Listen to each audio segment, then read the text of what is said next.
The great hall stretched across the stars. Crystal pillars rose high into the darkness. Above, the ceiling showed the galaxy itself, spinning slowly. This was the Galactic Council, where 17 alien species ruled the known universe. At the back of the hall, in the smallest section with the worst view, sat the humans. Ambassador Elena Vasquez adjusted her uniform. She had sat in this uncomfortable chair for 23 years. Other human ambassadors had sat here for 200 years before her. The seat never got better. The view never improved. And the respect never came. Today was another vote. Another chance for humanity to gain basic rights. Another opportunity to be treated as equals. Elena already knew how it would end. The motion to grant humans access to the Orion trade routes is denied, announced High Arbiter Thon. His voice echoed through the massive chamber. His scales shimmered under the lights. His 4 eyes looked down at the human section with clear disgust. The Council has determined that humans are not yet ready for such responsibilities. Elena stood slowly. Her heart burned with anger, but her face stayed calm. She had learned to hide her feelings long ago. That was the first lesson every human diplomat learned. Never let them see you hurt. High Arbiter, with respect, Elena said. Her voice was steady. Humanity has met every requirement. Our ships are safe. Our traders are honest. We have followed every rule for 200 years. Laughter rippled through the chamber. The Valari species laughed the loudest. They always did. Stan raised one clawed hand to silence them, but a small smile remained on his face. Ambassador Vasquez, the Council appreciates humanity's efforts, Stan said. His voice dripped with false kindness. But your species is still young. Still dangerous. The containment doctrine exists to protect the galaxy from primitive species who have not yet learned to control their emotions. The words hung in the air like poison. Primitive. Dangerous. Uncontrolled. These were the words the Council used for humans. These were the labels that kept humanity small and weak and poor. Elena felt the eyes of every alien in the room upon her. Some looked at her with pity. Most looked at her with contempt. A few, like the moth-like Melodari delegation, looked at her with something close to sympathy. She sat back down without another word. There was nothing more to say. There never was. After the session ended, Elena walked through the corridors of the Council station. Alien species moved around her. Many did not bother to hide their disdain. A group of young Valari blocked her path, forcing her to walk around them. They laughed as she passed. Persistent predator, one of them hissed. Go back to chasing animals across your plains. Elena kept walking. She had heard worse. Much worse. Back on Earth, the news of another failed motion spread quickly. In the cities and colonies of human space, people watched the broadcast with tired anger. They had heard this story before. Every generation had heard it. Humanity had entered the galactic stage expecting to find friends. Instead, they found a system designed to keep them small. The stability tariffs drained Earth's economy. The colonization restrictions limited human expansion to a tiny corner of the galaxy. The containment doctrine treated humans like dangerous animals that needed to be controlled. And through it all, humanity had remained patient. They believed that if they followed the rules, if they proved themselves worthy, the Council would eventually accept them. They were wrong. In a secure bunker beneath the mountains of Switzerland, a small group of military leaders met in secret. They had been meeting like this for decades. Ever since the first generation of human leaders realized that the Council would never treat them fairly. Fleet Admiral Yuki Tanaka stood before a holographic display showing human space. Her hair was gray now, but her eyes were sharp. She had spent her entire career preparing for something she hoped would never happen. The Prometheus Protocol remains ready, she said quietly. Our shipyards in the Oort cloud are hidden from Council sensors. We have 300 vessels completed. Another 100 under construction. General Marcus Webb nodded slowly. And the Council suspects nothing? Nothing, Tanaka replied. They believe we have accepted our place. They think we are too primitive to plan ahead. Her voice was bitter. They have underestimated us from the beginning. They still do. The room fell silent.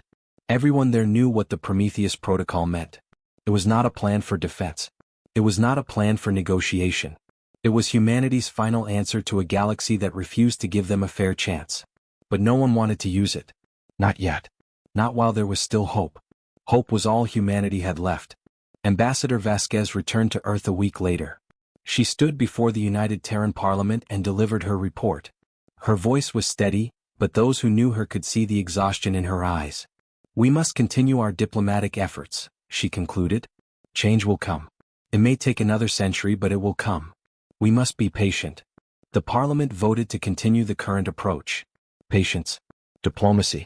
Hope. In her private quarters that night, Elena stood at her window and looked up at the stars.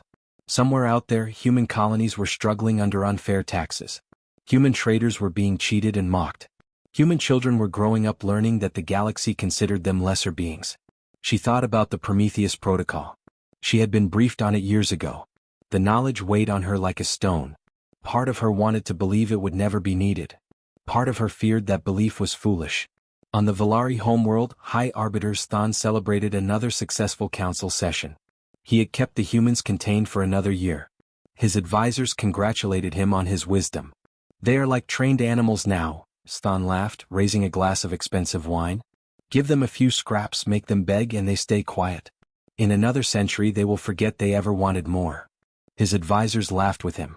None of them noticed the quiet human servant in the corner, recording everything with eyes full of cold fury. Far from the council's watchful eyes, on the edge of human space, was a planet called New Geneva. It orbited a quiet star in the Kepler 442 system. For 70 years humans had built their lives there. They had raised children, planted gardens, and created a home. 4.2 million people lived on New Geneva. Scientists worked in research stations studying alien plants. Teachers taught classes full of laughing children. Families shared meals and celebrated birthdays. It was a simple colony. Not wealthy or powerful. Just a place where ordinary people lived ordinary lives. Then the surveyors found nexium. Nexium was the rarest mineral in the galaxy. A single kilogram could power a starship for a century. The deposits beneath New Geneva were worth more than most planetary economies combined. When the Galactic Council learned about the discovery, they moved quickly. Within a week, they voted to invoke eminent stellar domain. It was an ancient law that allowed the Council to seize any resource deemed essential for galactic stability. Governor Marcus Chin received the news on a cold morning. He read the document 3 times, hoping he had misunderstood. The Council had given New Geneva 30 days to evacuate. 4.2 million people were expected to abandon their homes, their businesses, their entire lives. No compensation. No appeal. No choice. Governor Chin was a quiet man. He had spent his career building schools and hospitals, not fighting battles. But when he addressed his people that evening, his voice was hard as steel. "This is our home," he said. "Our children were born here. Our parents are buried here. We will not leave." The message reached Earth within hours. The United Terran Parliament called an emergency session. Ambassador Vasquez flew to the council station to plead for more time, for negotiation, for anything. High Arbiter Thon refused to see her. His assistant delivered a simple message: "The decision is final. Remove your people or we will remove them for you." On New Geneva, the colonists prepared to resist. They had no military ships, only cargo vessels and transport shuttles. They had no weapons beyond personal firearms. But they had something else. They had the stubborn human refusal to surrender. The 30 days passed. No one left. On the 31st day, a Valari fleet appeared in orbit. 12 warships, each one capable of destroying a small moon. They were not there to negotiate. They were there to demonstrate what happened to species that defied the Council. Admiral Krathel commanded the fleet. He was old even by Valari standards. He had crushed rebellions across the galaxy. This mission was beneath him, he thought. Removing a few million primitive humans was not a challenge. It was pest control. He sent a final warning: evacuate immediately or face the consequences. Governor Chin replied with one word: no. Admiral Krathel gave the order. The bombardment would begin at dawn. On New Geneva, families held each other close. Parents tucked their children into bed, telling them stories about Earth. About green forests and blue oceans. About a home many of them had never seen. They did not know these would be their last moments together. They did not know that tomorrow, everything would change. Not just for New Geneva, but for the entire galaxy. The bombardment began at dawn, local time. Children were walking to school. Parents were drinking their morning coffee. Workers were arriving at their jobs. They had no warning. They had no chance. The first plasma strikes hit the capital city. Buildings that had stood for decades vanished in seconds. The heat was so intense that people simply ceased to exist. Their bodies turned to ash before they could even scream. The bombardment continued for 6 hours. Every city, every town, every village. The Valari ships moved across the planet in a systematic pattern, ensuring nothing survived. They targeted hospitals and schools. They targeted parks and playgrounds. They targeted shelters where families had hidden, hoping to survive. When it was over, New Geneva was silent. The forests had burned to ash. The oceans had boiled. The cities were craters of glass and shadow. 4.2 million human beings, including 800,000 children, were dead. Admiral Krathel recorded his report with a satisfied voice. Infestation cleared. Planet ready for mining operations. On the council station, High Arbiter Thon announced the news with a casual wave of his hand. An unfortunate situation, he said. But the humans were warned. They chose to resist. This is simply the consequence of defiance. The Melodari representative, Councillor Tyne, stood in horror. You killed millions of innocents. Children. This is genocide. Thon turned his cold eyes toward her. They were humans, Counselor. They breed quickly. They will make more. The chamber fell silent. Even some Valari looked uncomfortable. But no one spoke against their leader. No one demanded justice. No one did anything. On Earth, the footage arrived without warning. Every screen, every device, every display in human space suddenly showed the same images. New Geneva burning. Families running and falling. Children reaching for parents who were already gone. The broadcast had been captured by a single cargo ship that had been in orbit during the attack. The crew had watched helplessly as their world died below them. They had recorded everything. In homes across Earth, people watched in silence. Then the silence broke. In some places, it broke into screams.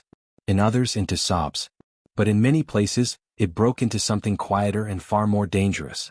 In the Parliament building, the representatives sat frozen. Ambassador Vasquez stood at the podium, tears running down her face. She tried to speak, but no words came. Fleet Admiral Yuki Tanaka received the footage in her command center. She watched it once. Then she opened a secure channel and spoke 4 words that would change galactic history forever. Activate the Prometheus Protocol. Across human space, sealed orders were opened. Secret shipyards came to life. Hidden factories began producing weapons that had been designed decades ago and never used. Soldiers received new assignments. Scientists activated projects that had been mothballed for generations. Something had finally broken inside humanity. For 200 years they had hoped. They had been patient. They had believed that the galaxy would eventually see them as equals. That hope was dead now. It had died with the children of New Geneva. And in its place, something ancient awakened. Something that humanity had carried since before they left their home planet. Something that had made them chase prey across endless plains, survive ice ages and famines, and spread across the stars despite every obstacle. The galaxy had called them persistence predators as an insult. They were about to learn why that name should have been a warning. In her office, Ambassador Vasquez wiped her tears and began drafting a final message to the council. Her hands no longer shook. Her voice no longer wavered. The diplomat was gone. Something colder had taken her place. The message was simple: you will answer for this. She did not say when. She did not say how. She did not need to. The galaxy would find out soon enough. In the hidden shipyards of the Oort cloud, far beyond any sensor range, Admiral Tanaka stood on the bridge of the TNS Vengeance. The first of the Nemesis-class dreadnoughts. The ship was 3 kilometers long, bristling with weapons the Council had never seen. It was not built for defense. It was built for one purpose: absolute destruction. Status report, Tanaka said, her voice calm. 400 vessels completed, Admiral. Another 50 in final assembly. All crews trained and ready. The fleet can deploy within 24 hours of your order. Tanaka nodded slowly. She looked out the viewport at the other ships floating in formation. Each one represented years of secret work, hidden from the galaxy by careful planning and controlled information. She thought about her grandmother, who had told her stories about the hope humanity had felt when they first joined the Council. The excitement of joining a galactic community. That hope was gone now, burned away with New Geneva. What remained was something harder. Something that had been sleeping inside humanity since the beginning. And now it was awake. The galaxy expected tears. The galaxy expected rage. The galaxy expected humanity to come crawling to the Council, begging for justice, demanding investigations, pleading for help that would never come. Instead, the galaxy got silence. It began slowly. Human cargo ships stopped appearing at trading stations. Human workers at alien facilities resigned without explanation. Human embassies across the galaxy closed their doors, and the staff quietly returned to Earth. Within 3 weeks, humans had vanished from galactic society entirely. The Council noticed, of course, but High Arbiter Thon dismissed the concern with a wave of his hand. "They are licking their wounds," he said. "Primitive species always retreat when faced with superior force. Give them a few months and they will come back more obedient than ever." But the months passed and the humans did not return. 6 months after the massacre at New Geneva, the silence had become unsettling. Trade routes that once carried human goods were empty. Communication channels that once buzzed with human chatter were dead. Even the most remote human colonies had gone dark. Intelligence agencies across the galaxy tried to penetrate the silence. Spy ships were sent toward human space. None returned. Surveillance drones were deployed near human borders. They captured nothing but static. Long-range sensors detected strange energy readings from the Sol system. Massive signatures that defied explanation. But no one could get close enough to see what was happening. On the Council station, Councillor Tyne of the Melodari walked the empty corridors where human diplomats had once worked. The offices were clean as if no one had ever been there. Only one thing remained. A small photograph of New Geneva pinned to a wall. Tyne had always been sympathetic to humans. She had spoken against the containment doctrine. She had voted against the New Geneva seizure. Her conscience would not let her forget what had happened. She sent a private message to Ambassador Vasquez through back channels that she hoped were still open. The message was simple: "What are you planning?" 3 days later a reply arrived. It contained only 5 words. "What we should have done." Tyne read those words a dozen times. They sent a chill down her spine that she could not explain. She kept the message secret. She told no one. But she began to prepare her own people for something. Though she could not say what. At exactly 0600 Galactic Standard Time, the silence ended. Across 12 star systems, 400 human warships decloaked simultaneously. They appeared like ghosts materializing from empty space, where sensors had shown nothing moments before. The technology was impossible by Council standards. The humans should not have had cloaking devices. They should not have had ships this size. They should not have been here at all. But they were. The first strikes hit Valari military stations. The attacks were precise, devastating, and utterly without mercy. Defense platforms that had guarded Valari space for millennia were reduced to scrap metal in minutes.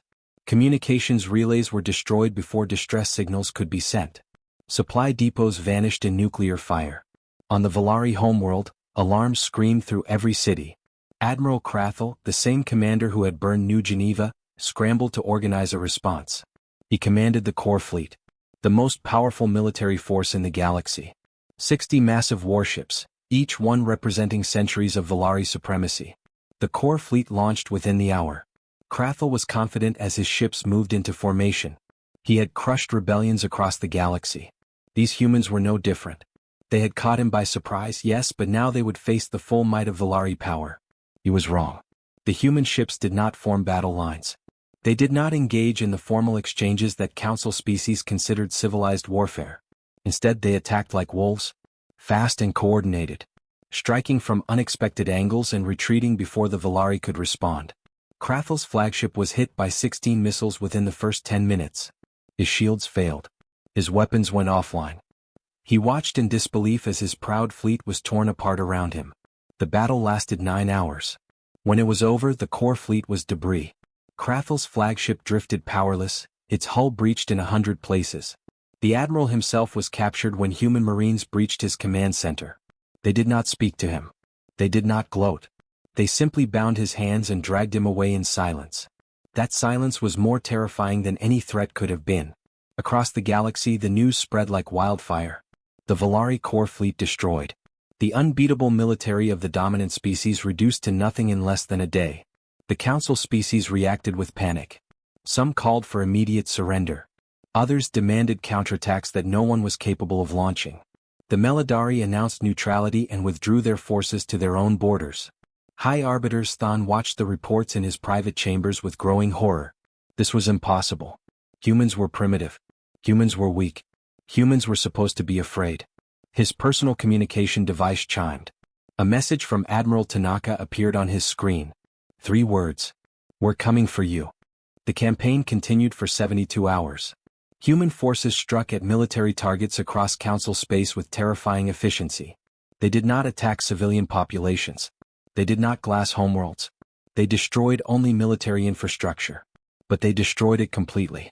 Council species that surrendered or declared neutrality were left alone. Those that tried to resist learned quickly that resistance was futile. Human technology, hidden and developed over 2 centuries, was not inferior. It was better. Far better. The Carthan Empire tried to mount a defense. Their armada had conquered 20 star systems in the last century. They were feared across the galaxy for their brutality. The human fleet destroyed them in 4 hours. The Silex Confederation attempted a counterattack.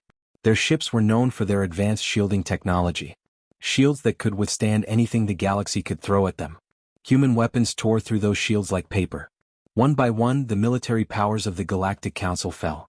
Species that had dominated the galaxy for 10,000 years suddenly found themselves defenseless. Their arrogance had blinded them to the threat growing in their midst. And now they paid the price. On Kepler 442b, the dead world that had once been New Geneva, human ships entered orbit. Marines descended to the surface, walking through the glass ruins of cities where millions had lived. They planted flags at the sites of destroyed schools.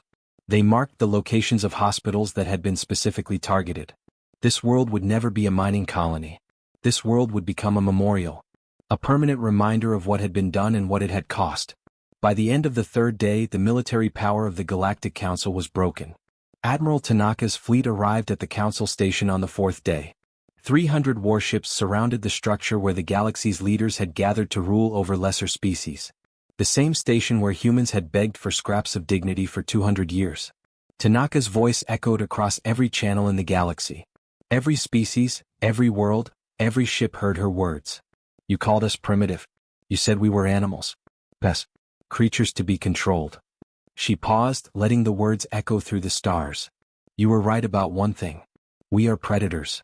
We are the apex predators of a death world, shaped by millions of years of competition and survival. We learned to hunt before we learned to speak. We carry violence in our genes and determination in our souls. Another pause. You forgot what that means.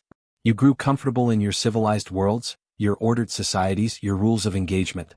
You forgot that the universe does not care about rules. You forgot that some species survive not because they are the smartest or the strongest, but because they simply refuse to give up. On the Council station, delegates watched the human fleet through the observation windows. Some wept. Some prayed to gods they had stopped believing in. Some simply stared in shock at how quickly their world had changed. New Geneva is avenged, Tanaka continued. Every child murdered there has been paid for with the destruction of those who killed them. But we did not come here to destroy you. We are not monsters. We are not like you. Tanaka's face appeared on screens across the station. Her expression was not triumphant. It was tired and sad and hard as iron. We came here to be heard. We came here to deliver a message that you will never forget. Humanity is not a lesser species. Humanity is not to be contained or controlled or pushed aside. We are your equals. We have always been your equals. And from this day forward, you will treat us as such. She ended the transmission. The fleet held its position. The station was not destroyed. The delegates were not killed. Instead, a single shuttle launched from the flagship and docked at the Council station.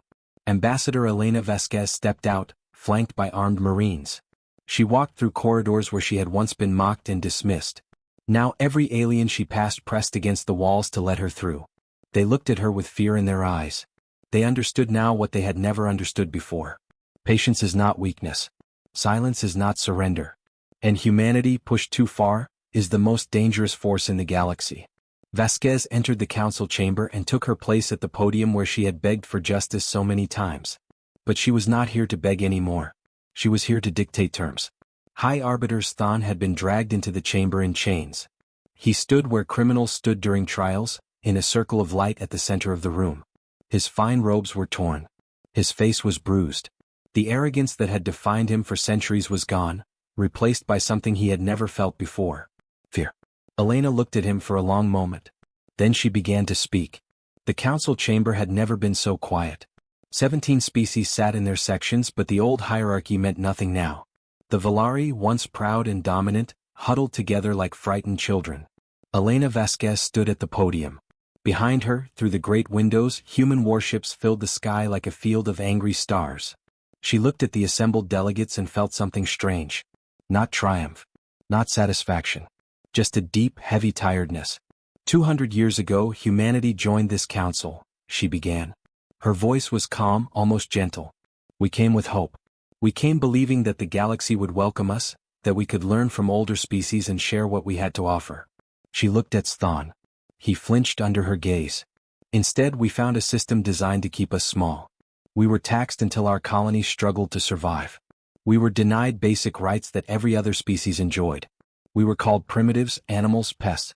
We were told to be patient, to prove ourselves, to wait for acceptance that would never come. Her voice hardened slightly. And when we refused to abandon our home, when we insisted on our right to exist, you murdered 4.2 million of our people, including 800,000 children. The chamber was silent. No one dared to speak. No one dared to move. You expected us to break, Vasquez continued. You expected us to come crawling back, grateful for whatever scraps you might offer. You misunderstood us completely. We did not come here to break. We came here to change things. She pressed a button on the podium. A holographic document appeared in the air above her, visible to everyone in the chamber. These are the new Geneva Accords. They will replace every law, every doctrine, every policy that has governed this council for the past 10,000 years. The delegates leaned forward, reading the terms with growing disbelief. First, the containment doctrine is abolished. No species will ever again be classified as primitive or restricted from full participation in galactic society. Second, all stability tariffs and discriminatory trade restrictions are eliminated. Third, any species may colonize any unclaimed world without requiring council approval. Vasquez paused to let the words sink in. Fourth, a war crimes tribunal will be established. Those responsible for the New Geneva massacre will face justice. Fifth, reparations will be paid to the families of victims, funded by the seizure of Volari military assets. Sixth, the planet Kepler 442b will become a protected memorial world, never to be mined or developed. She looked around the chamber. These terms are not negotiable. You will sign them or my fleet will remain in position indefinitely. Your choice. The vote was unanimous. Every species, including the Volari, agreed to the New Geneva Accords. There was no other option. The old order was dead and everyone in that chamber knew it. But there was still the matter of justice. High Arbiter Stan was brought forward for judgment. He had been tried by a tribunal of multiple species, including humans. The evidence against him was overwhelming. His own words had condemned him. Pest control. They breed quickly. They will make more. Admiral Krathel had faced the same tribunal. He had ordered the bombardment. He had watched millions die and called it a successful mission. Both were found guilty of crimes against sentient life. The most severe charge in galactic law. The traditional punishment for such crimes is death, Vasquez said, reading the judgment. But humanity has chosen a different path. We will not execute you. We will not give you the easy end of martyrdom. She looked at Stan with eyes that held no anger, only cold determination. Instead, you will spend the rest of your natural lives on Kepler 442b, the memorial world. You will tend the graves of those you murdered. You will maintain the monuments to the children you killed. Every day, for as long as you live, you will walk among the ashes of your crime. Stan's face twisted in horror. Death would have been a mercy compared to this sentence. Let the galaxy remember, Vasquez concluded. Humanity does not seek vengeance for its own sake. We seek justice. We seek peace. But we will never forget. And we will never allow anyone to forget. In the months that followed, the New Geneva Accords transformed galactic civilization. Species that had been oppressed for millennia found new freedoms. Trade flourished without unfair restrictions. New colonies were established by species that had never been allowed to expand. Humanity did not seek to dominate. They did not replace one tyranny with another. They simply demanded equality. And they enforced that demand with the same determination that had carried them across the stars. Ambassador Vasquez retired from diplomatic service a year later. She visited New Geneva one final time before returning to Earth. The memorial world was beautiful in its way. Fields of white stones marked where cities had stood. Gardens grew where schools had been. A great wall listed the names of every victim, stretching for miles across the landscape. Elena stood before the wall and read the names. Mothers, fathers, children, teachers, scientists. Ordinary people who had wanted nothing more than to live their lives in peace. Rest now, she whispered. You are avenged.